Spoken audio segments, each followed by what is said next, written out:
बिस्मिल्लाहिर्रहमानिर्रहीम। नाजरीन, आज फिर हम हाजिर हैं अपने नए प्रोग्राम के साथ पाकिस्तान कायद आज़म का एहसान। और जैसे मैं आपको हर प्रोग्राम में ये बताता हूँ कि हम ये प्रोग्राम सारे इसलिए कर रहे हैं कि हम आपको कायद आज़म मोहम्मद अली जिन्ना की ज़िंदगी के मुख्तलिफ़ पहलुओं से, उनकी बचपन से, उनके ख़ानदान से, उनकी जवानी से, उनकी तालीम से, उनकी तरबियत से, उनके जो प्रोफेशनल लाइफ है, पॉलिटिकल लाइफ है, स्ट्रगल है, उसके साथ आपको आशना कराएं ताकि आपको इल्म हो कि जिन्ना साहब शुरू से ही एक अजीम लीडर के तौर पे, he was a great leader in making. तो वो उनको अगर आप शुरू से भी देखें तो बिल्कुल मुनफरिद उनकी ज़िंदगी थी और उसका अपना एक स्टाइल था और हमेशा एक लीडर शिप की उनके अंदर क्वालिटीज़ थी। तो आज मैं जो प्रोग्राम में ज़्यादा बातों का अहाता करूँगा वो उनकी फैमिली लाइफ के बारे में बताऊँगा।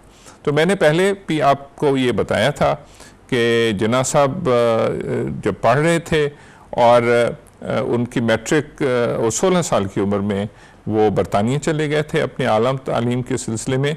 लेकिन 16 साल की एज में जब वो जा रहे थे तो उन्होंने प्लान जो बाहर पढ़ने का उससे पहले बना लिया था। तकरीबन 14 साल की उनकी उम्र थी तो जिन्ना साहब के जहन में ये बात थी कि उन्होंने आला तालीम के सिलसिले में लंदन जाके वहाँ तालीम हासिल करनी।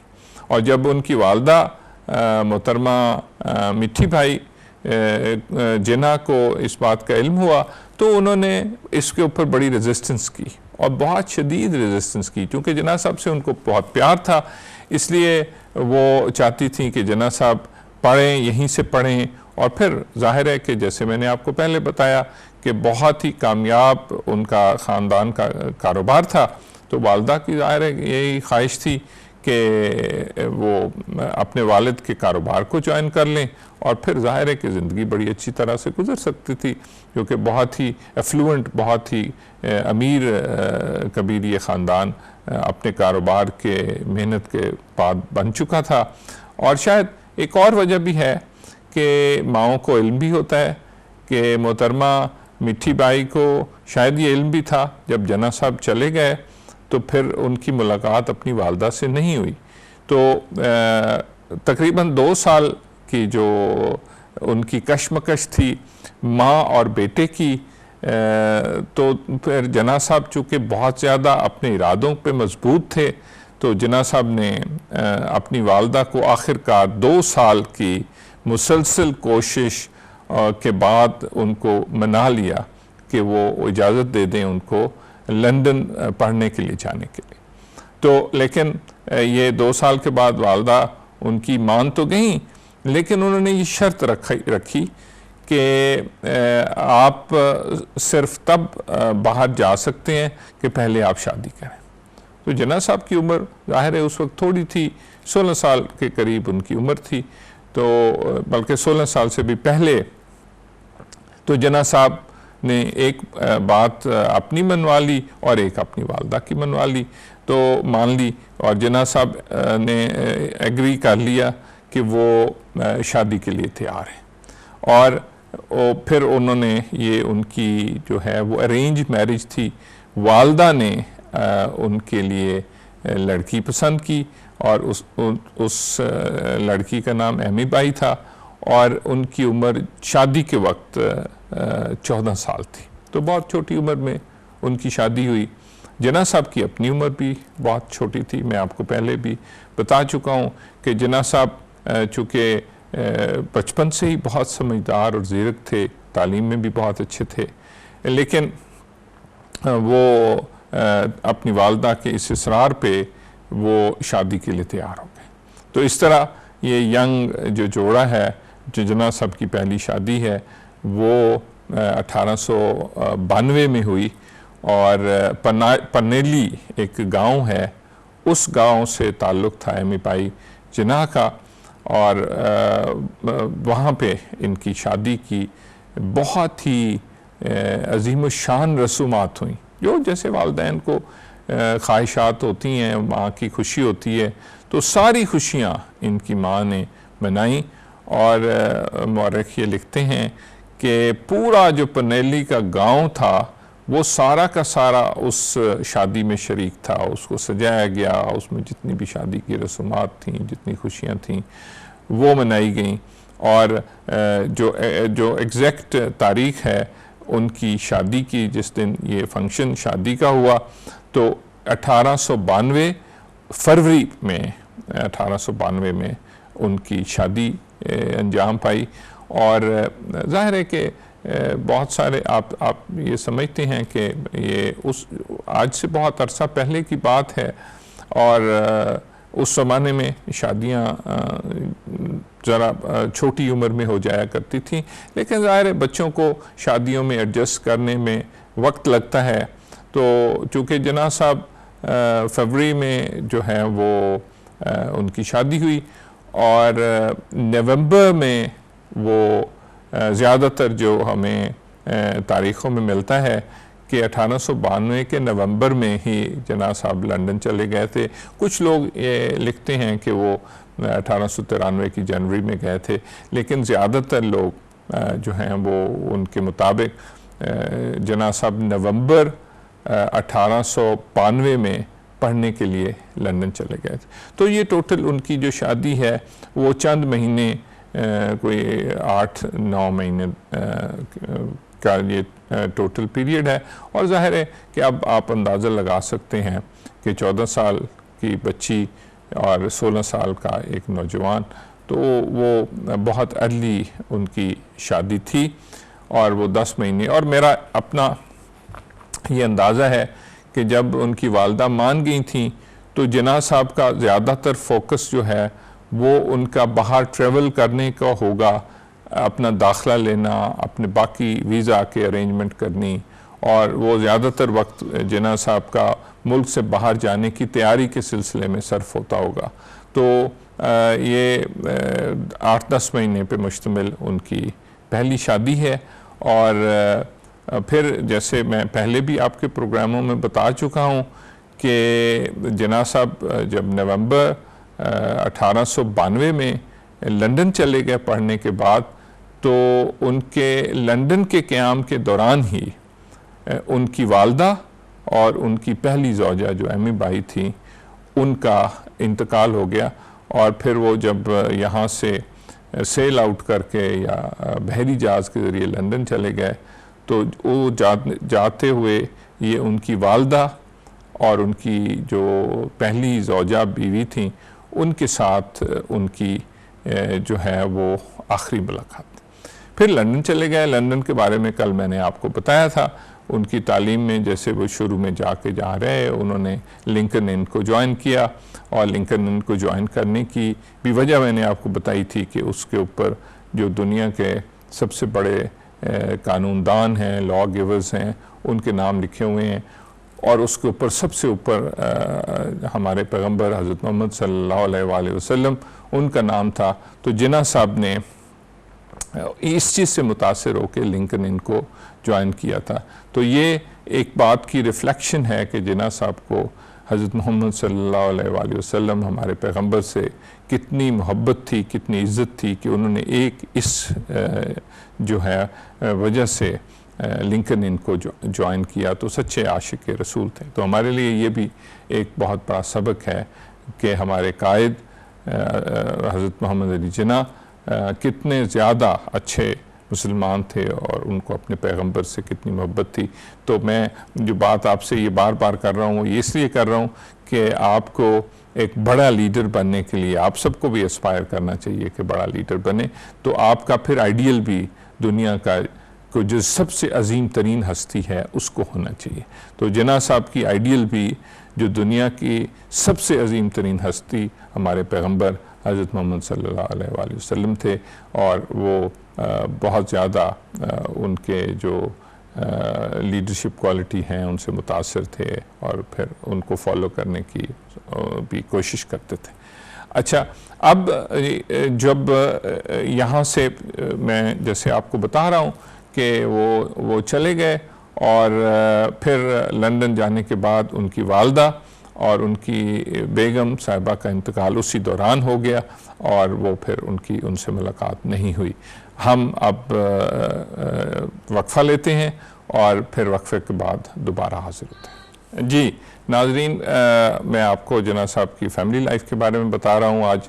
और जिन्ना साहब जब अपना बैरिस्टर बन के वापस तशरीफ़ लाए 20 साल की उम्र में तकरीबन, तो बॉम्बे में उन्होंने, मैं पहले प्रोग्राम में आपको बता चुका हूँ कि उन्होंने ये फ़ैसला किया कि वो बॉम्बे में अपनी जो कानून की प्रैक्टिस है, अपनी प्रोफेशनल लाइफ है, उसका आगाज़ करेंगे। तो वो बॉम्बे में रहते थे और उनके बड़े अच्छे ताल्लुकात जो हैं वो पारसी कम्युनिटी के साथ भी थे। और वहाँ पारसी कम्युनिटी का एक बहुत ही सक्सेसफुल बिजनेसमैन थे, उनका नाम सर दिनशा पटीत था। तो जिन्ना साहब की बड़ी अच्छी उनके साथ मिलना जुलना था और उनके साथ उनकी दोस्ती थी और वो अक्सर उनसे मिला करते थे। तो सर दिनशा पटीत की एक बेटी थी जिनका नाम रुति पटीत था। और वो जब जिन्ना साहब सर दिनशा को मिलने जाते थे तो वो जो रथी बाई पटीत थी वो भी जिन्ना साहब को देखती थी और बहुत ज़्यादा वो जिन्ना साहब से मुतासर थी। सर्टनली जिन्ना साहब की जो अर्ली 40s में जो पर्सनैलिटी है और जितना उनकी प्रोफेशनल ग्रूमिंग थी, जितनी कमांड थी उनकी। और मैं आपको ये भी बताता चलूँ कि जिन्ना साहब ने, मैंने पहले आपको बताया था कि क्रिश्चियन मिशन स्कूल में भी वो कुछ अर्सा पढ़ते रहे थे, क्योंकि ज़्यादातर तालीम तो उनकी जो है वो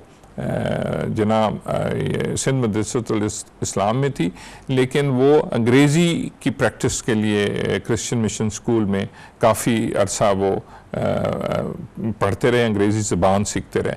बहुत खूबसूरत अंग्रेज़ी बोलते थे। फिर ज़ाहिर है उन्होंने बहुत ही अपनी अंग्रेज़ी के एक्सेंट को, और आपने बहुत ज़्यादा तकरीरें उनकी सुनी होंगी, उनके लिबास को, उनकी लैंग्वेज को, उनकी जो कमांड थी गुफ्तगू में, और जितना इल्म वो रखते थे, जितने नॉलेजेबल थे, कानून का इल्म जैसे मैंने आपको बताया, पॉलिटिक्स का इल्म, लोगों की वो जो हैं वो सवाने उम्री वो पढ़ते थे। तो बहुत ही ज़्यादा डेप्थ थी उनकी नॉलेज में, उनकी गुफ्तगू में। लिबास तो मैं समझता हूँ कि बरे सग़ीर में उनके जितना खूबसूरत खुश लिबास इंसान कोई न था और न है। मेरे ख़्याल में इख्तलाफ हो सकता है, लेकिन उनसे ज़्यादा खुश लिबास इस खित्ते में कोई भी इंसान नहीं। तो इतने गुड लुकिंग इंसान, इतने खुश लिबास इंसान, और फिर इतने प्रोमिनेंट आदमी। तो इस यंग जो रथी बाई पटीत है उसका मुतासिर होना और लेटरली उनका कायद के तरफ मोहब्बत में मुब्तला होना, ये बिल्कुल नेचुरल था। कोई भी ऐसी लड़की जो कि इतनी प्रोमिनेंट फैमिली की थी और वो इतने जो है वो खुश लिबास, खुबरू और इतने बाइल्म और कल्चर्ड इंसान को देखे तो मुतासिर हुए बगैर रह नहीं सकते। तो इस तरह ये हुआ कि ये दार्जिलिंग में एक दफ़ा वेकेशन पे गए, छुट्टियों पे गए। दार्जिलिंग जो है वो हिंदुस्तान में एक जो है वो एक सेहत अफ़ज़ा मकाम है, जैसे हमारे यहाँ मरी है या सुवात है या कागान नरान है।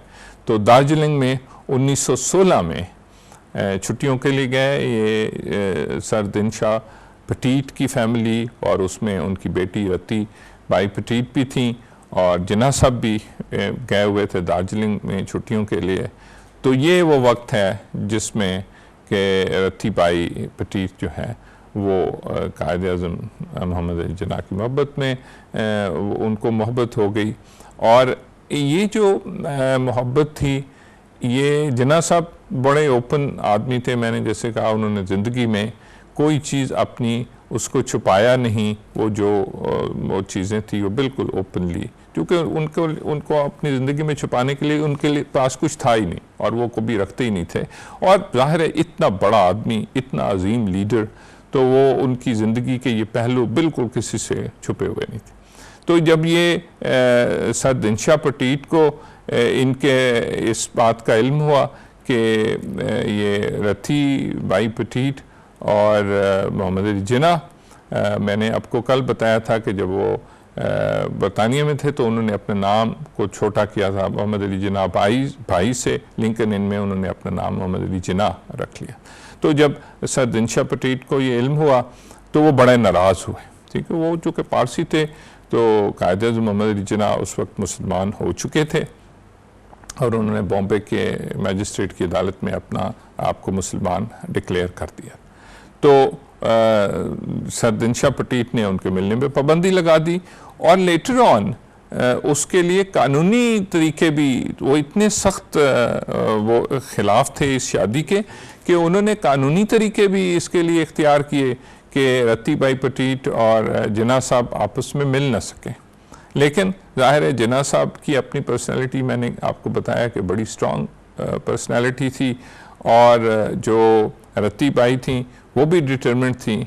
तो फिर उसके बाद ये हुआ कि जुमे के रोज़ 19 अप्रैल 1918 में रती बाई पटीट और मोहम्मद अली जिन्ना, यंग अभी अर्ली 40s में थे, उनकी शादी हुई और जिन्ना साहब ने ये शादी, रती बाई पटीट ने इस्लाम कबूल किया और ये शादी निकाह बिल्कुल इस्लामी तरीके से और मुसलमानों की शादी की तरह हुआ। मैं फिर आपको बताता चलूँ कि 19 अप्रैल 1918, उस वक्त तकरीबन जिन्ना साहब की उम्र 42 साल थी और रती बाई पटीट की उम्र तकरीबन 19 साल थी। और शादी की जो ये तकरीब है ये बिल्कुल मुसलमान जो है तरीके से ये शादी का इनकाद हुआ। लेकिन इस शादी में सर दिनशाह पटीट के ख़ानदान का कोई शख्स भी शरीक नहीं हुआ। तो रती बाई उस वक्त उनका नाम भी तब्दील हुआ और वो उन्होंने इस्लाम के मज़हब को इख्तियार कर लिया और इस तरह ये शादी जो है वो हुई। और उनकी एक ही बेटी है जिनका नाम दीना जिन्ना है। ये पैदा लंदन में हुई थी अगस्त 1919 में। मैं फिर आपको एक दफ़ा बताऊं कि सर हमारे कायद जनाब मोहम्मद अली जिन्ना साहब और उनकी बेगम जो दूसरी बेगम थी उनके यहाँ एक ही बेटी की पैदाइश हुई और वो बेटी लंदन में पैदा हुई और उनकी तारीख़ पैदाइश अगस्त 1919 में है और वो उनका नाम दीना जिन्ना है। और आप में से अक्सर लोग जानते हैं कि वो हिंदुस्तान में ही मुकीम हो गई थी और उन्होंने फिर जो है वो शादी भी वहीं कर ली थी, जिससे जिन्ना साहब इतने ज़्यादा खुश नहीं थे। तो पहले तो शुरू में तकरीबन 10 साल के करीब बहुत ही ज़्यादा अच्छे इनकी अज़दवाजी ज़िंदगी थी और जिन्ना साहब भी बहुत ज़्यादा अपनी बेगम से मुतासिर भी थे और बहुत ज़्यादा उनका ख्याल भी रखते थे, उनसे मोहब्बत भी करते थे। और रती बाई पटीट, रती जो जिन्ना थी, जो मरियम जिन्ना बन गई बाद में, वो भी बहुत ज़्यादा जिन्ना साहब से मोहब्बत करती थी। और ये जो इब्तदाई 10 साल उनकी ज़िंदगी के हैं वो बहुत ही खुशगवार गुजरे। शायद जिन्ना साहब की अज़दवाजी ज़िंदगी का ये सबसे खूबसूरत दौर था। और उसके बाद फिर अगला दौर शुरू होता है जिसके बारे में मैं आपको इस एक वक्फे के बाद बताऊंगा। तो अभी हम एक वक्फा लेते हैं और फिर हाजिर होते हैं। जी नाज़रीन, तो मैं आपको जिन्ना साहब की फ़ैमिली लाइफ के बारे में बता रहा था। तो 1928 तक तो बड़ा ही आइडियल इनकी ज़िंदगी का दौर है और जिन्ना साहब बहुत खुश थे। उन्होंने घर अपना जो उनकी रेजिडेंसी है वो बना लिया था। शायद वो आज भी बॉम्बे का सबसे खूबसूरत घरों में एक घर है जो आर्किटेक्चर का मास्टरपीस है। तो खूबसूरत जोड़ा था, एक बेटी थी, बहुत ही आलीशान घर था, बहुत ही मसरूफ़ ज़िंदगी थी। तो जिन्ना साहब कलकत्ता गए हुए थे ऑल इंडिया मुस्लिम लीग के एक सेशन को के लिए, एनुअल सेशन के लिए, और जनवरी 1928 में जब वो वापस तशरीफ़ लाए तो अचानक ये हुआ कि जो रत्ती जिन्ना थी और जिन्ना साहब उन्होंने अलहदा रहना शुरू कर दिया। तो ये उनकी जो फैमिली लाइफ का एक जो अगला दौर था वो शुरू हुआ, और इस तरह वो एक दूसरे से अलग उन्होंने रहना शुरू कर दिया। और उसकी एक इनके बायोग्राफर हैं ख्वाजा रज़ी हैदर, वो ये लिखते हैं अब कि जी इसकी वजूहात उनके बकौल जो वो लिख रहे थे वो ये थी कि जो रत्ती बाई थी वो नौजवान थी, अर्ली वो 20s में थी, और ज़ाहिर है वो एक ग्लैमरस ज़िंदगी गुजारना चाहती थी, और वो बहुत ज़्यादा खूबसूरत लिबास पहनती थी, और वो सोशलाइट भी थी। और जिन्ना साहब चूँकि अब जब उन्होंने ऑल इंडिया मुस्लिम लीग की सदारत जब उन्होंने उसका ओहदा संभाला तो जिन्ना साहब बहुत ज़्यादा मसरूफ़ हो गए, और शायद ये वो रीज़न थी कि वो जो कंपैटिबिलिटी थी वो इतनी ज़्यादा नहीं रही, और उस वजह से ये एक बड़ा ही जो था वो एक लोगों के लिए जो उनके करीबी दोस्त अहबाब थे उनके लिए एक मुश्किल और जो थी ख़बर थी कि जिन्ना साहब और रत्ती जिन्ना एक दूसरे से अलग होके तो अलग उन्होंने रहना शुरू कर दिया था। और इन जिन्ना साहब का जो घर था वो माउंट प्लेजेंट रोड पे था, बॉम्बे में माउंट प्लेजेंट रोड पे जिन्ना रेजिडेंसी है, अभी भी वो मौजूद है, और वो बहुत ही खूबसूरत आर्किटेक्चर का मास्टरपीस है। ब्रिटिश आर्किटेक्ट था जिसने आके उसको डिज़ाइन किया था, उसको बनाया था।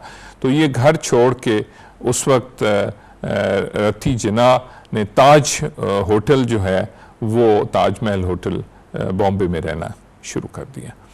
और मेरा अपना ये ख्याल है कि ये जाहिर है कि जो इनकी सेपरेशन थी वो कुछ वाक़यात की बुनियाद पे हुई, चूँकि रत्ती जिन्ना जिस किस्म की ग्लैमरस या ज़िंदगी गुजारना चाहती थी वो तो वो नहीं, उनको चूँकि जिन्ना साहब के का सबसे बड़ा मसला मसरूफ़ियत थी, वक्त था, तो वक्त बहुत उनका ज़्यादा कीमती होता था और वो अपनी फैमिली लाइफ को वक्त नहीं दे सकते थे।